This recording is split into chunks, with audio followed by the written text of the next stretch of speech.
Imaginez un homme, un des plus puissants d'entre eux, un millionnaire, brisé, plongé dans un coma profond après un accident tragique.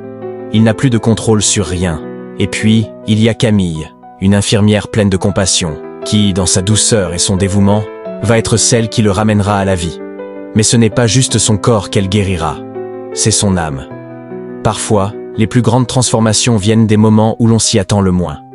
Vous croyez connaître cette histoire? Attendez de voir ce qui se cache derrière la douleur et la guérison. C'est bien plus qu'une histoire de médecine. C'est celle de l'amour qui sauve. Un amour capable de tout changer. Pour eux deux. Pour vous aussi. L'histoire commence maintenant. Camille le marchand n'avait que 25 ans, mais elle exerçait déjà le métier d'infirmière avec une maturité et une dévotion impressionnantes. Dès son enfance, elle avait su qu'elle voulait consacrer sa vie à soigner les autres.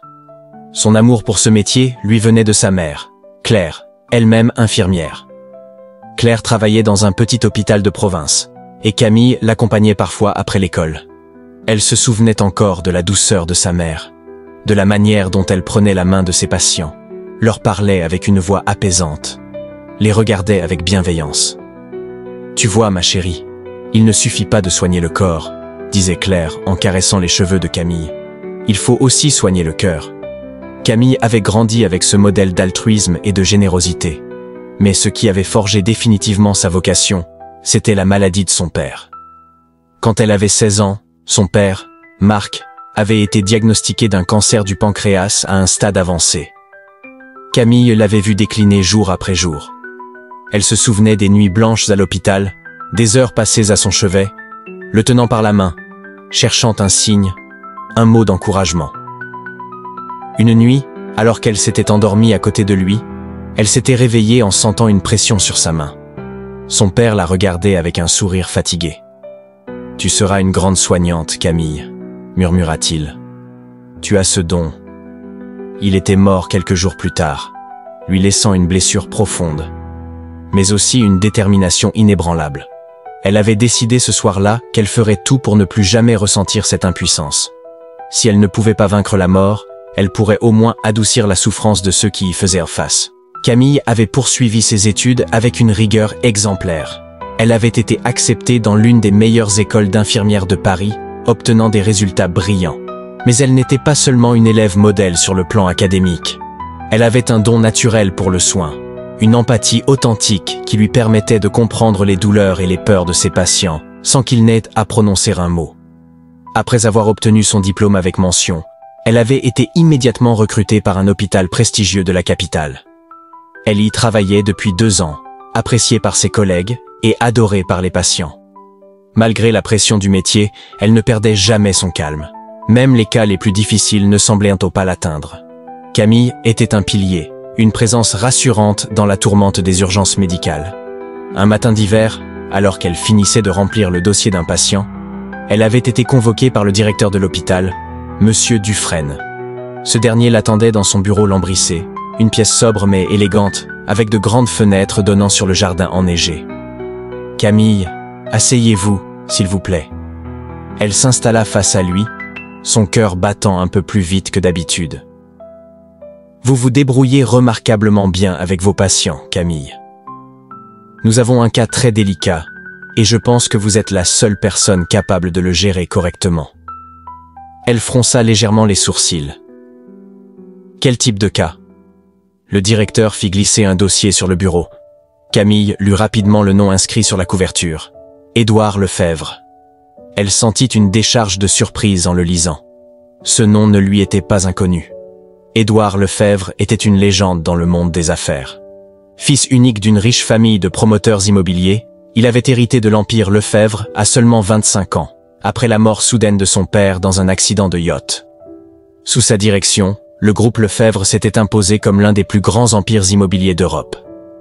Édouard Lefebvre était connu pour son caractère froid et pragmatique. Il négociait avec une fermeté implacable, ne laissant aucune place à la faiblesse.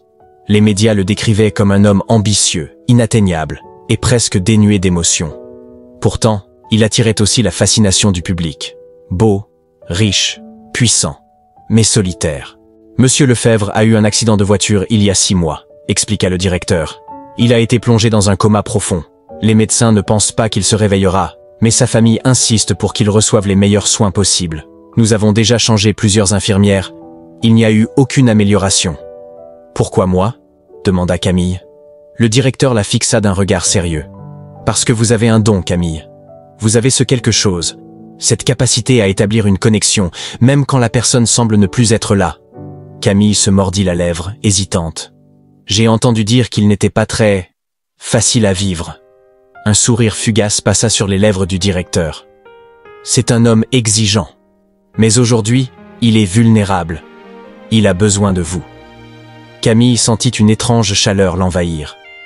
Une part d'elle savait qu'elle devait refuser. Ce cas était délicat, la pression énorme. Mais une autre part, plus profonde, plus instinctive, lui disait qu'elle devait accepter. « Très bien, » murmura-t-elle enfin. « J'accepte. » Le directeur lui tendit le dossier. « Vous commencez demain matin. Bonne chance, Camille. » Le lendemain, elle se retrouva devant la chambre d'Édouard Lefebvre, le cœur battant la chamade. Elle poussa lentement la porte et découvrit une pièce spacieuse, baignée de lumière. Le lit médicalisé était entouré de machines silencieuses. Et là, allongé sous des draps blancs impeccables, se trouvait Édouard. Même dans cet état d'inconscience, il dégageait une prestance impressionnante. Son visage était d'une beauté presque irréelle. Une mâchoire carrée, des pommettes hautes, des lèvres dessinées. Ses cheveux châtains retombaient en mèches désordonnées sur son front. Camille s'approcha lentement, son souffle court. « Bonjour, monsieur Lefebvre », murmura-t-elle en prenant délicatement sa main. Ses doigts étaient au froid, mais elle sentit un frémissement imperceptible sous sa paume. « Je suis Camille, et je vais prendre soin de vous maintenant. » Elle ne savait pas pourquoi, mais à cet instant précis, elle sentit qu'elle venait de s'engager dans quelque chose de bien plus profond qu'un simple soin médical. Un lien invisible venait de se créer, et elle n'avait pas la moindre idée du bouleversement que cela allait provoquer dans sa vie. Dès le premier matin, Camille s'installa dans une nouvelle routine autour d'Édouard Lefebvre. Chaque jour, elle arrivait tôt dans la chambre, une pièce baignée de lumière grâce aux grandes baies vitrées qui donnaient sur un jardin soigneusement entretenu. La pièce était luxueuse, décorée avec sobriété, des rideaux en lin beige, des meubles en bois clair et une légère odeur de lavande flottant dans l'air, rappelant une atmosphère de maison de campagne. Édouard, lui, restait immobile dans son lit médicalisé. Son visage était paisible, mais son teint pâle rappelait à Camille la fragilité de sa condition. Pourtant, elle avait le sentiment étrange qu'il n'était pas totalement absent. Parfois, lorsqu'elle touchait sa main ou lissait une mèche de ses cheveux, elle croyait percevoir un infime mouvement, un frémissement imperceptible. Chaque matin, elle commençait par lui parler. « Bonjour, monsieur Lefebvre », disait-elle doucement en ouvrant les rideaux. « Il fait beau aujourd'hui. » Elle s'asseyait ensuite près de lui, caressant légèrement sa main ou posant sa paume sur son front. « Vous savez, je pense que vous entendez tout ce que je dis, » poursuivait-elle en souriant. « Alors, j'ai décidé de vous tenir au courant de tout ce qui se passe ici. » Elle lui racontait sa journée, les petits incidents à l'hôpital, les plaisanteries entre les infirmières, les patients qu'elle soignait. Madame Lambert a encore essayé de cacher ses médicaments aujourd'hui. J'ai dû les retrouver sous son oreiller. Elle est adorable, mais têtue comme une mule. Parfois, elle lisait à voix haute. Elle avait remarqué une petite bibliothèque dans la chambre contenant des romans classiques et des ouvrages de philosophie. Elle avait choisi un recueil de poèmes de Baudelaire et s'était assise près de lui. Là, tout n'est qu'ordre et beauté luxe, calme et volupté. Camille avait l'impression que sa respiration devenait plus régulière lorsqu'elle lisait. Comme si, quelque part dans son esprit endormi, Édouard percevait la douceur de sa voix. Mais ce qu'elle préférait par-dessus tout, c'était le moment du bain.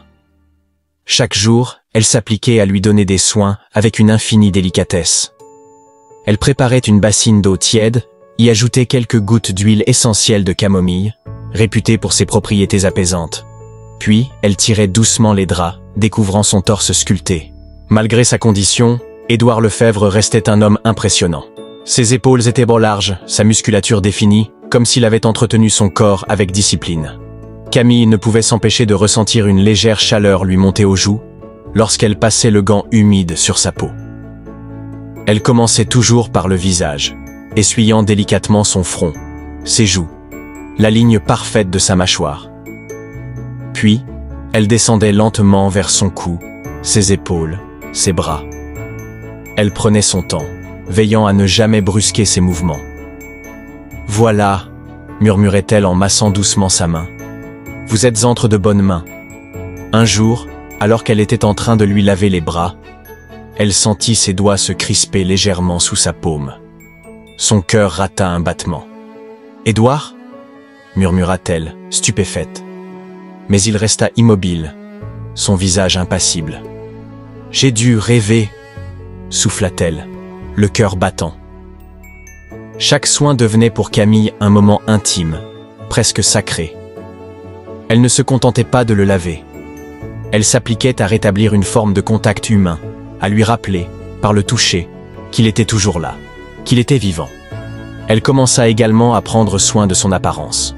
Un jour, elle remarqua que ses cheveux commençaient à devenir trop longs. Elle s'était donc procuré une paire de ciseaux.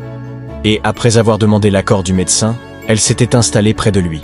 « Vous avez besoin d'une petite coupe, Édouard » murmura-t-elle avec douceur. Elle passa ses doigts dans ses mèches brunes avant de commencer à tailler avec minutie. Elle sentit un frisson parcourir son cuir chevelu lorsqu'elle effleura sa peau. « Voilà, maintenant vous êtes parfait » murmura-t-elle en souriant, en lissant une dernière mèche sur son front. Elle s'était ensuite mise à lui masser les mains. Les doigts d'Édouard étaient longs et fins, avec de légères callosités sur la paume, le signe d'un homme qui, malgré sa fortune, n'avait pas eu peur de travailler de ses mains. « Vous savez, je pense que vous étiez quelqu'un de très exigeant, mais j'ai le sentiment que, sous cette carapace, vous cachiez quelqu'un de profondément humain » souffla-t-elle en serrant légèrement sa main. Parfois, le soir, elle restait un peu plus longtemps dans la chambre après son service. Elle tirait une chaise près du lit et posait sa tête contre la couverture. La respiration lente d'Édouard lui apportait une étrange forme de réconfort. « Bonne nuit, Édouard » murmurait-elle avant de fermer les yeux. Elle ignorait pourquoi elle se sentait si attachée à lui. Peut-être était-ce la solitude qu'il dégageait, même dans le silence. Ou peut-être était-ce simplement le lien invisible qui se créait à force de soins et de proximité. Un jour, alors qu'elle massait doucement ses tempes, elle s'était surprise à penser « Je veux qu'il se réveille ». Elle se figea, surprise par l'intensité de ce désir.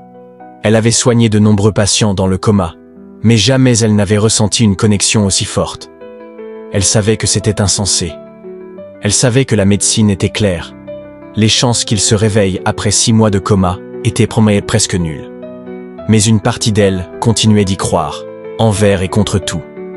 Et ce qu'elle ignorait encore, c'était qu'au fil des jours, Édouard Lefebvre, dans l'ombre de son esprit endormi, percevait cette voix douce, ce toucher délicat, et que ce lien tissé par Camille était en train de réveiller quelque chose en lui. Ce matin-là, Camille arriva à l'hôpital un peu plus tôt que d'habitude. Il pleuvait dehors, une pluie fine qui frappait doucement contre les vitres de la chambre d'Édouard. Elle ôta son manteau trempé, passa une main dans ses cheveux humides et s'approcha du lit. « Bonjour, Édouard » murmura-t-elle en souriant doucement. « Vous avez bien dormi ?» Elle s'installa à son chevet et lui prit la main comme elle en avait l'habitude. Sa main était tiède, un bon signe, se dit-elle. Elle caressa doucement le dos de sa paume du bout des doigts. « Il pleut aujourd'hui, mais j'aime bien la pluie. Ça donne envie de rester sous une couverture avec un bon livre, vous ne trouvez pas ?» Bien sûr, il ne répondait pas, mais elle continuait à lui parler comme si c'était le cas. Elle croyait que, d'une manière ou d'une autre, il l'entendait. Elle commença sa routine habituelle. Elle vérifia les paramètres vitaux sur le moniteur, prit sa température, puis alla chercher une bassine d'eau tiède et un gant de toilette. Lorsqu'elle revint, elle tira doucement les draps et déboutonna le haut de sa chemise d'hôpital. « Je vais vous faire un brin de toilette, comme d'habitude » murmura-t-elle en trempant le gant dans l'eau. Elle commença par son visage, passant délicatement le tissu humide sur son front, ses joues, puis ses lèvres. Elle descendit lentement vers son cou, prenant soin d'être douce et attentive. « Vous savez, hier, une nouvelle patiente est arrivée. Elle est adorable, mais elle parle tellement que j'ai du mal à suivre. Je pense qu'elle aurait beaucoup de choses à vous raconter. » Camille rinça le gant et continua à lui laver les bras. Quand elle arriva à sa main droite, elle sentit soudain un frémissement. Elle se figea. « Édouard !» chuchota-t-elle en relevant brusquement la tête. Ses doigts venèrent de bouger. C'était... Non, je dois rêver. Mais elle vit clairement ses doigts se contracter une seconde fois, cette fois plus nettement. « Édouard, vous m'entendez ?» Elle se pencha au-dessus de lui, le cœur battant à tout rompre. Puis, lentement, elle sentit une pression légère sur sa main. Il venait de la serrer. « Mon Dieu, Édouard, réveillez-vous !» Elle observe son visage, son souffle coupé. Puis, lentement, elle vit ses paupières frémir. Une ombre de mouvement passa sous ses cils. Il fronça légèrement les sourcils, comme s'il se débattait dans un rêve. « Édouard, c'est Camille, je suis là », murmura-t-elle en serrant doucement sa main dans la sienne. Ses paupières tremblèrent de nouveau. Puis, lentement, ses yeux s'ouvrirent. Ils étaient d'un bleu profond, légèrement voilés par la confusion. Il cligna plusieurs fois des yeux, cherchant à ajuster sa vue à la lumière. Son regard erra un instant dans la pièce, avant de se fixer sur elle. Camille sentit une vague de chaleur la submerger. « Édouard, vous êtes réveillé ?» Il ouvrit la bouche, mais aucun son n'en sortit. Il prit une inspiration difficile, puis déglutit péniblement. Son regard était fixé sur elle, intense, troublé. « C'est moi, Camille. Vous êtes à l'hôpital. Vous êtes réveillé, Édouard. Vous êtes réveillé. » Une larme roula sur sa joue. Édouard semblait lutter pour retrouver ses repères. Il tenta de parler, mais sa gorge trop sèche ne laissa échapper qu'un souffle rauque. Camille s'empressa de prendre un verre d'eau, y trempa une petite éponge et humidifia doucement ses lèvres. « Ne forcez pas. Prenez votre temps, » chuchota-t-elle en posant sa main sur sa joue. Il ferma brièvement les yeux, respirant profondément. Puis, après quelques secondes, il rouvrit les yeux et murmura « Camille ?» La voix était rauque, faible, mais reconnaissable. Camille sentit son cœur exploser dans sa poitrine. « Oui, oui, c'est moi !» Il leva faiblement la main, cherchant à toucher son visage. Camille l'aida doucement, guidant sa main jusqu'à sa joue. Il effleura sa peau du bout des doigts, et un frisson la parcourut. « Camille !» souffla-t-il, une pointe d'émotion dans la voix. Elle hocha la tête, les larmes débordant de ses yeux. « Oui, Édouard. Je suis là. Je suis là. » Un léger sourire apparut au coin de ses lèvres. « Vous m'avez ramené ?» Camille éclata en sanglots, posant son front contre sa main. « J'ai toujours su que vous reviendriez, » murmura-t-elle à travers ses larmes. Édouard, malgré la fatigue et la faiblesse, parvint à serrer doucement ses doigts. Il la regardait comme si elle était la seule chose qui le rattachait à la réalité. Le médecin entra soudain dans la chambre, alerté par le signal sur le moniteur qui indiquait une amélioration des constantes vitales. « Il est réveillé !» s'exclama Camille. Le médecin s'approcha rapidement du lit, vérifiant les paramètres et observant Édouard avec un mélange d'incrédulité et d'admiration. « C'est incroyable !» murmura-t-il. Mais Édouard n'avait d'yeux que pour Camille. « Merci !» souffla-t-il en la fixant intensément. Elle secoua la tête, incapable de parler, submergée par l'émotion. « Vous m'avez ramené, Camille, je le sais. » Elle serra sa main plus fort. « Je suis tellement heureuse que vous soyez revenu. » Il lui sourit faiblement. Mais dans ce sourire, il y avait une force nouvelle. Une connexion profonde venait de naître entre eux, et Camille savait au fond de son cœur que rien ne serait plus jamais pareil. Après son réveil, Édouard restait encore faible, mais son état s'améliorait de jour en jour. Les médecins parlèrent de progrès miraculeux, mais Camille savait au fond d'elle que quelque chose de plus profond s'était produit entre eux. Chaque jour, elle passait du temps à son chevet, même après son service. Elle lui racontait des anecdotes sur l'hôpital, lui lisait des passages de ses livres préférés et s'assurait qu'il soit toujours à l'aise. Édouard, encore fragile, buvait ses paroles avec une attention grandissante. Un après-midi, alors que Camille était assise à côté de lui, Édouard la fixa longuement, son regard bleu perçant cherchant à capter le sien. « Tu es resté tout ce temps ?» demanda-t-il d'une voix encore faible, mais plus assurée. Camille leva les yeux de son livre, un peu surprise par le tutoiement, mais touchée. Oui, je ne voulais pas te laisser seule. Un léger sourire étira les lèvres d'Édouard. Il leva faiblement la main, et Camille, instinctivement, glissa la sienne dans la sienne. « Pourquoi » murmura-t-il. Elle sentit son cœur s'accélérer. Elle baissa le regard un instant avant de répondre. « Parce que je crois que je n'ai jamais cessé de croire en toi. » Un silence doux s'installa entre eux. Édouard passa doucement son pouce sur le dos de sa main, créant une chaleur subtile qui fit frissonner Camille. « Tu m'as ramené à la vie, Camille. » Elle sentit une vague d'émotion l'envahir. « Non, Édouard. Tu t'es battu pour revenir. » Il secoua lentement la tête, son regard s'adoucissant encore plus. « Peut-être, mais c'est ta voix que j'entendais dans le noir. C'est elle qui m'a guidé vers la lumière. » Camille sentit son souffle se bloquer dans sa gorge. Les larmes lui montèrent aux yeux, mais elle les retint. Les jours suivants, la connexion entre eux se renforça encore. Édouard retrouvait petit à petit des forces. Il commença à marcher avec l'aide d'un kinésithérapeute. Et Camille était toujours là, l'encourageant à chaque étape. « Tu progresses vite, Édouard !» s'exclama-t-elle un jour alors qu'il réussissait à faire quelques pas de plus que la veille.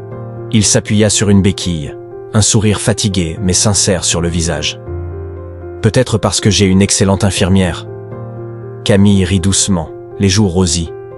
Un soir, alors qu'elle s'apprêtait à quitter la chambre, Édouard lui prit doucement la main. « Reste » murmura-t-il. Elle hésita un instant, puis s'assit au bord du lit.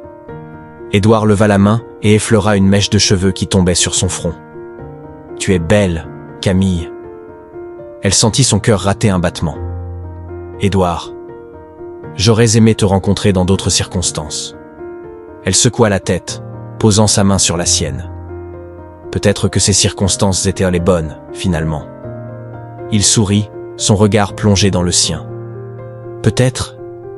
Ce soir-là, Camille quitta la chambre le cœur léger, troublée par ce qui naissait entre eux. Elle savait qu'elle tombait amoureuse. Mais ce qu'elle ignorait encore, c'était qu'Édouard ressentait exactement la même chose. Les semaines passèrent, et Édouard retrouvait peu à peu ses forces. Grâce à la rééducation quotidienne et à la présence constante de Camille, il progressait à une vitesse impressionnante. Chaque matin, Camille entrait dans sa chambre avec un sourire, et chaque matin, Édouard attendait ce moment avec impatience. Un matin ensoleillé, Camille entra dans la chambre avec un plateau de petit déjeuner.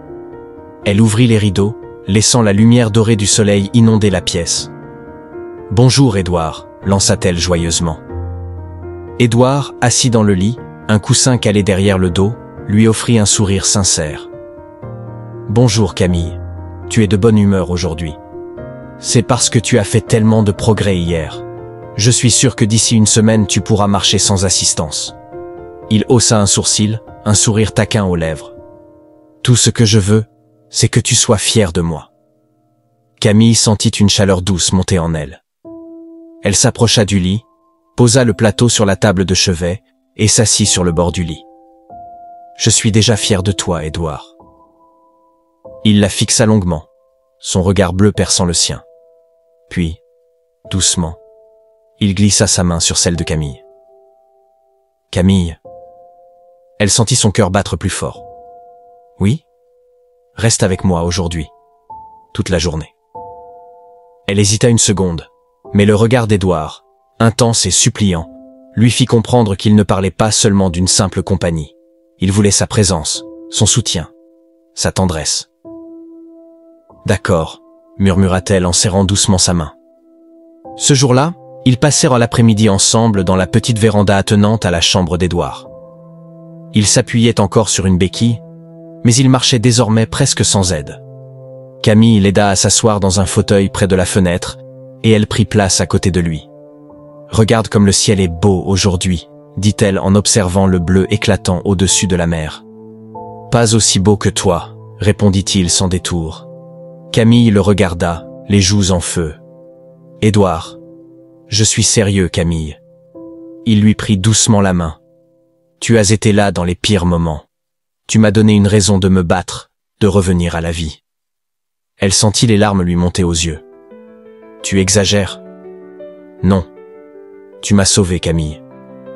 Pas seulement en tant qu'infirmière. Tu as ramené de la lumière dans ma vie. Camille sentit son cœur s'emballer. Édouard leva la main et caressa doucement sa joue du bout des doigts. Je crois que je suis en train de tomber amoureux de toi, murmura-t-il. Camille sentit une vague de chaleur l'envahir. Elle posa sa main sur celle d'Édouard, son regard plongé dans le sien.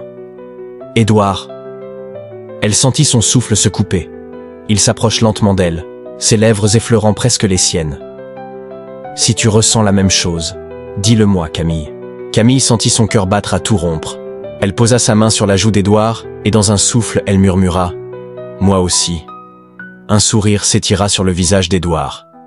Il glissa une main dans ses cheveux, et doucement, il l'embrassa. Le baiser fut tendre, hésitant au début, puis plus profond. Les doigts d'Édouard s'enfoncèrent doucement dans la chevelure de Camille, tandis qu'elle caressait sa nuque. Lorsqu'ils se séparèrent, leurs regards restèrent accrochés, leurs respirations entrelacées. « Camille, dit-il d'une voix rauque. Oui, je crois que tu as fait bien plus que me ramener à la vie. Tu m'as montré ce que ça signifie d'aimer. » Elle sourit, les yeux brillants de larmes. « Alors, laisse-moi t'aimer, Édouard. » Il glissa ses doigts entre les siens, et leurs mains s'entrelacèrent naturellement. Dans ce moment suspendu, Camille sut que rien ne pourrait plus les séparer. Les mois passèrent, et la relation entre Camille et Édouard se transforma en une véritable complicité. Leur quotidien, autrefois marqué par la solitude et la froideur, s'illuminait désormais de tendres moments partagés. Édouard, bien qu'ayant surmonté la majeure partie de sa rééducation, continuait à affronter ses propres démons intérieurs. La douleur physique était surmontée, mais l'épreuve psychologique restait. Camille était son ancre, son soutien inébranlable. Il y avait encore des jours où il se sentait écrasé par la perte de contrôle qu'il avait subie.